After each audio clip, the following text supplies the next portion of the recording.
जय हिंद दोस्तों, स्वागत है आप सभी का अपने इस YouTube चैनल ज्ञान चक्षु पर।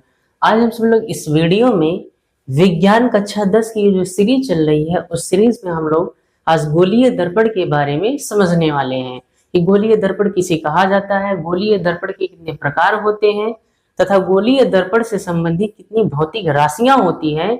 इन सभी के बारे में इस वीडियो में हम समझने वाले हैं। आइए हम लोग देखते हैं सबसे पहले कि गोलीय दर्पण किसे कहा जाता है। तो पहले हमने पढ़ा था दर्पण कितने प्रकार के होते हैं। दर्पण कितने प्रकार के होते हैं? दो प्रकार के होते हैं। जो समतल दर्पण होता है, एक गोलीय दर्पण होता है। समतल दर्पण किसे कहते हैं, उसके क्या क्या गुण होते हैं, ये सभी हम इसके पहले वाले वीडियो में चर्चा कर चुके हैं। इस वीडियो में हम देखने वाले हैं गोलीय दर्पण किसे कहा जाता है, कितने प्रकार के होते हैं और इसके क्या क्या गुण होते हैं, यानी इससे संबंधित क्या क्या भौतिक राशियां होती हैं, इस बारे में इस वीडियो में हम चर्चा करने वाले हैं। तो आइए हम लोग सबसे पहले देखते हैं कि गोलीय दर्पण किसे कहा जाता है। यानी देखेंगे क्या गोलीय दर्पण। गोलीय दर्पण को इंग्लिश में क्या कहते हैं? स्फेरिकल मिरर कहेंगे। Spherical mirror. अच्छा, इसकी परिभाषा अगर देखा जाए कि गोलीय दर्पण किसे कहते हैं तो कहेंगे गोलीय दर्पण बनाने के लिए सबसे पहले हम क्या लेंगे, कांच का कोई गोला लेते हैं। कांच का ऐसा कोई गोला ले लिए, इस गोले को हम क्या करते हैं, मिटा देते हैं, ऐसे ना काट लेते हैं।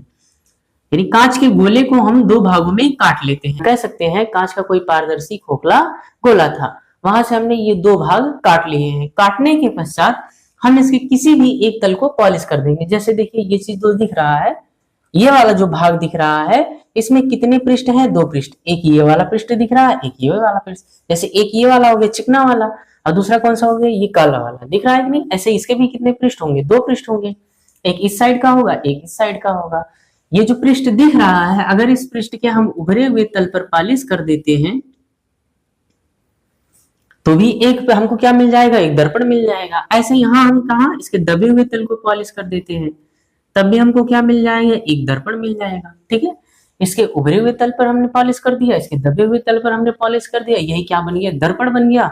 इन दोनों दर्पण को ही क्या कहते हैं, गोलीय दर्पण कहा जाता है। तो अगर गोलीय दर्पण की कोई परिभाषा पूछे तो क्या कहेंगे, कहेंगे किसी कांच का खोखला गोला लेकर उसे एक छोटा भाग काट लेते हैं। किसी कांच का पारदर्शी खोखला गोला लेकर उसका एक छोटा सा भाग काट लेते हैं, उसके किसी एक पृष्ठ पर क्या कर देते हैं, तो पॉलिश कर देते हैं। इस प्रकार जो प्राप्त दर्पण होता है उसे ही गोलीय दर्पण कहा जाता है। ठीक है, हमने सबसे पहले क्या लिया था, कांच का कोई पारदर्शी कांच का कोई खोखला गोला लिए थे, वहां से हमने ये दो भाग काट लिए हैं। अब इसमें देखिए उभरे हुए तल पर पॉलिश किए, इसके दबे हुए तल पर पॉलिश किए, हमको क्या प्राप्त हो गया, तो दर्पण प्राप्त हो गया। जो दर्पण ये प्राप्त हुआ है इसी को गोलीय दर्पण कहते हैं। लेकिन आप लोग यहाँ देख रहे होंगे कि हमको कितने दर्पण मिल रहे हैं, तो दो प्रकार के दर्पण मिल रहे हैं। कैसे दो प्रकार के? एक दर्पण में देखिए अंदर की तरफ पॉलिश है और एक दर्पण में देखिए बाहर की तरफ पॉलिश है। अच्छा, एक तरफ पॉलिश है तो दूसरा कैसा हो जाएगा, परावर्तक तल होगा, जिधर से परावर्तन की घटना होगी उसे ही तो परावर्तक तल कहते हैं। इस दर्पण में अगर देखते हैं तो वस्तु को सदैव कहाँ रखेंगे, इसके सामने रखेंगे। ये जो दिख रहा है ये दर्पण, इसके भी कहाँ रखेंगे, सदैव सामने रखेंगे। ठीक है, अब यहाँ दर्पण कितने प्रकार के दिख रहे हैं, दो प्रकार के। इसमें नंबर एक हो जाता है, इसको कहते हैं अवतल दर्पण। क्या कहते हैं, अवतल दर्पण। अवतल दर्पण को इंग्लिश में कहा जाता है कॉनकेव मिरर। क्या कहते हैं, कॉनकेव मिरर कहा जाता है। ठीक, और दूसरा हो जाता है उत्तल दर्पण। दूसरा क्या हो जाएगा, तो इसको लिखेंगे उत्तल दर्पण। उत्तल दर्पण को इंग्लिश में कहते हैं कन्वेक्स मिरर। इसको कहते हैं कन्वेक्स मिरर कहते हैं। ठीक, अब इसमें कौन सा कॉनकेव है, कौन सा कन्वेक्स है, आइए देख लेते हैं। ये जो दिख रहा है इस प्रकार के दर्पण को अवतल दर्पण कहते हैं, ये अवतल दर्पण है। ठीक है, और इधर जो दिख रहा है इसको कहते हैं उत्तल दर्पण। अब इसकी परिभाषा अगर लिखना हुआ तो परिभाषा क्या लिखेंगे, अवतल दर्पण की परिभाषा क्या हो गई, किसी कांच का खोखला गोला लेकर उसके उभरे हुए तल को पॉलिश कर देते हैं तथा दबा हुआ तल परावर्तक तल होता है। इस प्रकार प्राप्त दर्पण को ही अवतल दर्पण कहा जाता है। अब उत्तल दर्पण की परिभाषा क्या होगी, क्या कहेंगे, कहेंगे किसी कांच का खोखला गोला लेकर उसके दबे हुए तल को पॉलिश कर देते हैं। उसके दबे हुए तल को क्या कर दिए हैं, पॉलिश कर दिए हैं, तथा उभरा हुआ तल कैसा है, परावर्तक तल है। तो इस प्रकार प्राप्त दर्पण को ही उत्तल दर्पण कहा जाता है। ये बात समझ में आया कि नहीं? सबसे पहले हमने क्या देखा, गोलीय दर्पण किसे कहते हैं, तो गोलीय दर्पण किसे कहते हैं तो कहेंगे किसी कांच का खोखला गोला लेकर उसके एक छोटा सा भाग काट लेते हैं, उसके किसी एक तल को पॉलिश कर देते हैं, प्राप्त दर्पण ही गोलीय दर्पण कहलाता है। गोलीय दर्पण दो प्रकार के होते हैं, एक अवतल दर्पण होता है तो एक उत्तल दर्पण होता है। अवतल दर्पण किसे कहते हैं तो कहेंगे किसी कांच का खोखला गोला लेकर उसका एक छोटा भाग काट लेते हैं, उसके उभरे हुए तल को पॉलिश कर देते हैं तथा दबा हुआ तल परावर्तक तल होता है, तो इस प्रकार प्राप्त दर्पण को ही अवतल दर्पण कहा जाता है। अब यहाँ जो उत्तल दर्पण दिख रहा है इसकी परिभाषा क्या हो जाएगी, ऐसे चित्र जैसे बना है वही परिभाषा हो जाएगी। कहेंगे किसी कांच का खोखला गोला लेकर उसका एक छोटा सा भाग काट लेते हैं, उसके दबे हुए तल को पॉलिश कर देते हैं, उसके ये जो दबा हुआ तल है इस पर क्या कर दिए हैं, पॉलिश कर दिए हैं तथा उभरा हुआ तल परावर्तक तल होता है, तो इस प्रकार प्राप्त दर्पण को ही उत्तल दर्पण कहा जाता है। ये बात समझ में आ गया कि नहीं आपको? आइए हम लोग देखते हैं गोलीय दर्पण से संबंधित कुछ महत्वपूर्ण भौतिक राशियों के बारे में। इसमें सबसे पहले हम लोग देखते हैं ध्रुव के बारे में। ध्रुव को इंग्लिश में पोल कहते हैं, इसका अंग्रेजी का अक्षर पहला पी है, इसलिए इसको प्रदर्शित पी से किया जाता है। ठीक है। नंबर दूसरा जो होता है उसको कहते हैं वक्रता केंद्र। नंबर दूसरा क्या हो गया, वक्रता केंद्र कहते हैं। ठीक, सेंटर ऑफ कर्वेचर कहा जाता है। ठीक है, इसको कहते हैं सेंटर ऑफ कर्वेचर, इसको लिखा जाता है सी से। सेंटर ऑफ इंग्लिश में कह देंगे सेंटर ऑफ कर्वेचर और इसको लिखा जाता है सी से लिखा जाता है। ठीक है, इसका नंबर तीसरा हो जाएगा वक्रता त्रिज्या। नंबर तीसरा हो जाएगा वक्रता त्रिज्या, इसको कहेंगे रेडियस ऑफ कर्वेचर, यानी इसको लिखा जाता है स्मॉल आर से। कैपिटल आर से भी लिख सकते हैं, स्मॉल आर से भी लिख सकते हैं। ठीक है, और ऐसे नंबर चौथा हो जाएगा, इसमें लिख देंगे मुख्य अक्ष यानी मेन एक्सिस। ठीक है, नंबर पांचवा हो जाएगा फोकस बिंदु।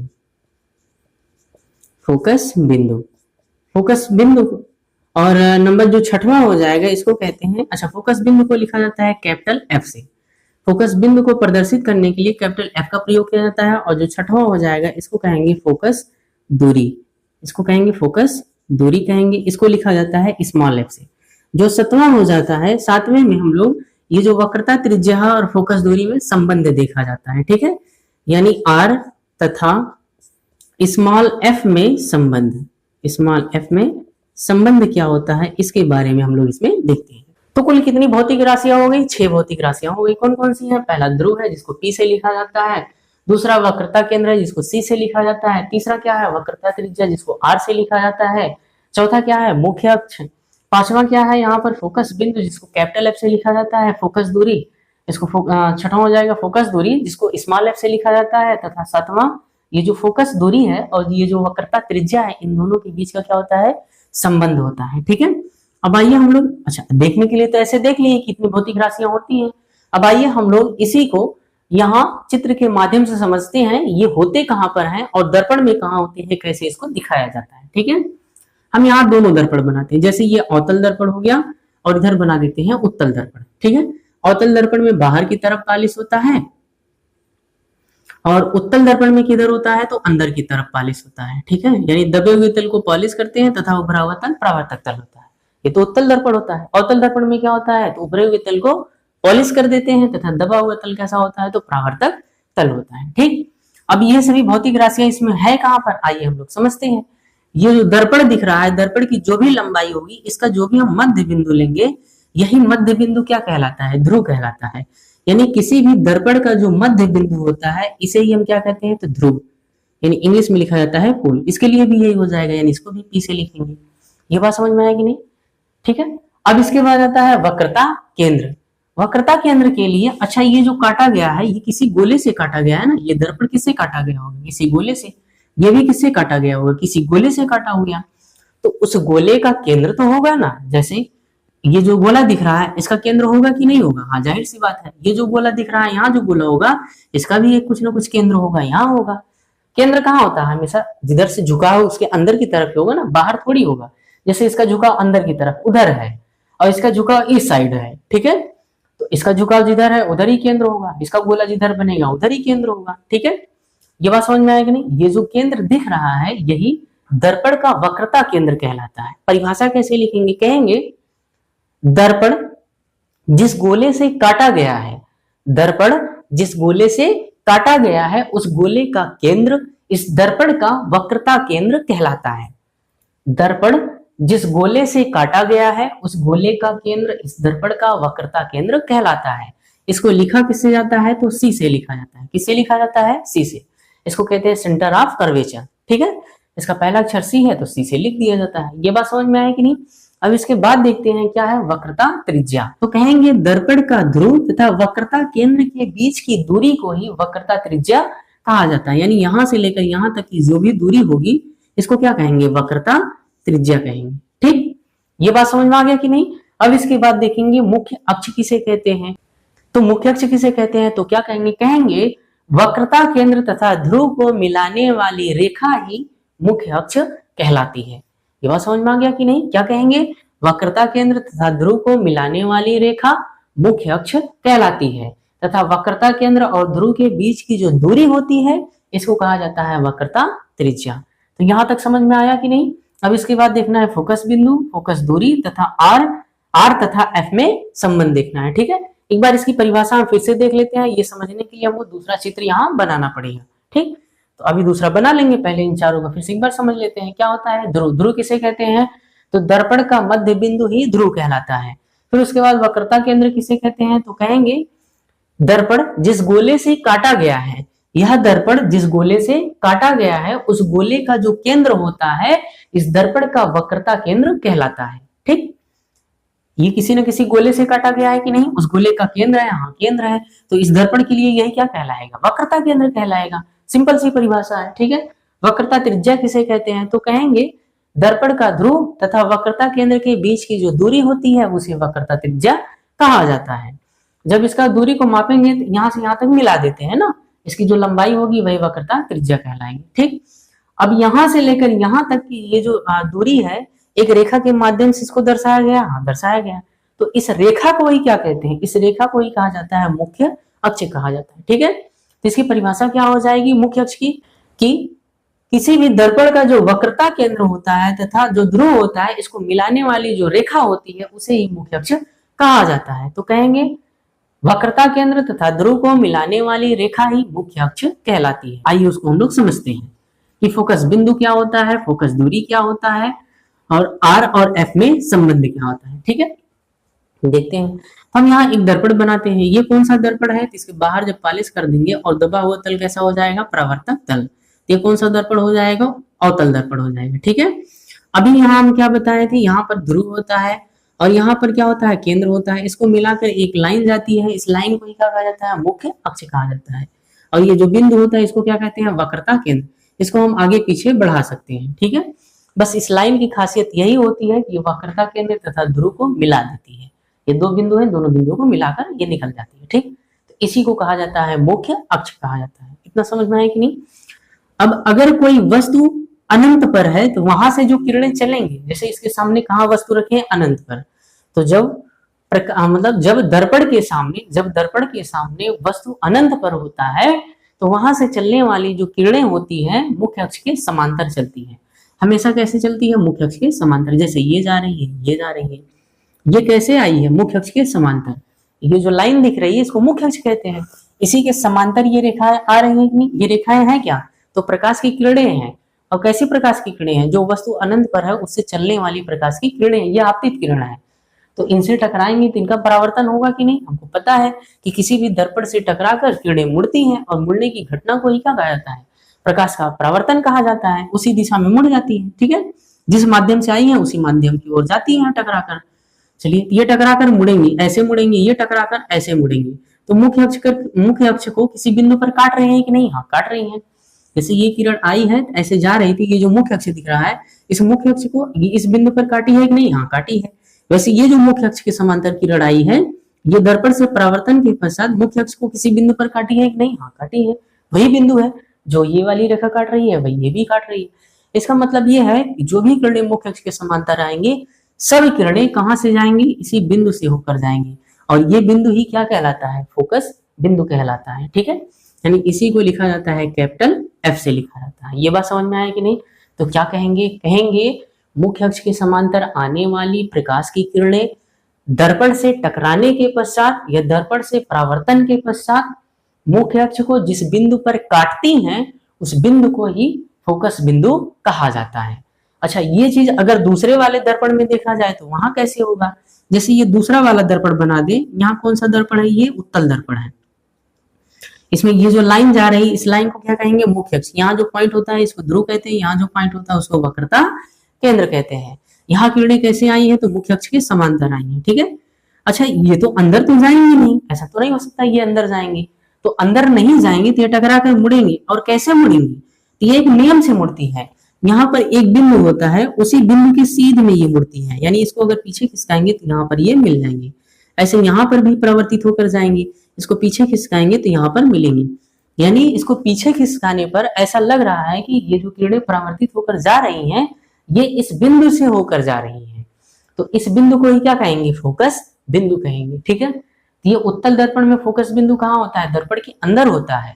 और अवतल दर्पण में फोकस बिंदु कहाँ होता है? दर्पण के सामने होता है, ठीक। अब इसकी परिभाषा क्या कहेंगे? दोनों को मिलाकर अगर परिभाषा कहना होगा तो ये कहेंगे कि मुख्य अक्ष के समांतर आने वाली प्रकाश की किरणें दर्पण से परावर्तन के पश्चात मुख्य अक्ष को जिस बिंदु पर काटती हैं या जिस बिंदु को काटती हुई प्रतीत होती है, उस बिंदु को ही फोकस बिंदु कहा जाता है, ठीक।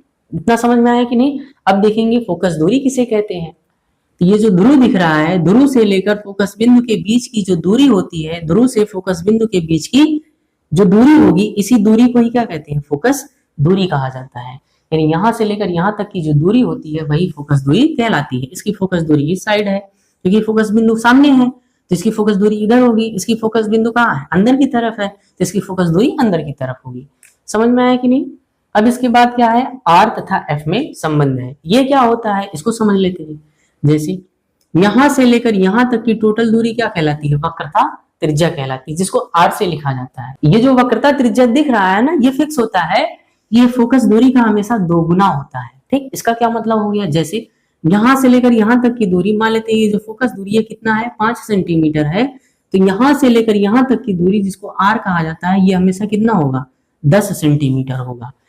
यानी आर यानी वक्रता त्रिज्या फोकस दूरी का 2 गुना होता है। यानी अगर हम इसको फार्मूले के रूप में लिखेंगे तो आर बराबर क्या लिखेंगे? 2f लिखेंगे। आर बराबर क्या हो जाएगा? 2f।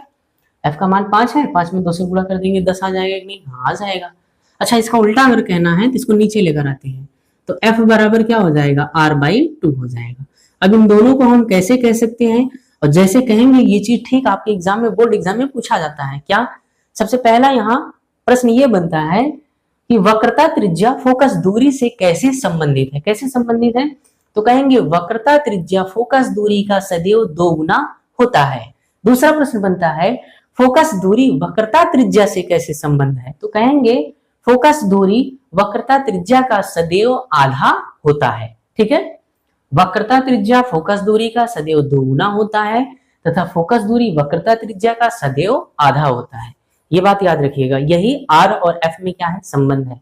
आर को कहते हैं वक्रता त्रिज्या, एफ को कहते हैं फोकस दूरी कहते हैं। ये बात समझ में आया कि नहीं?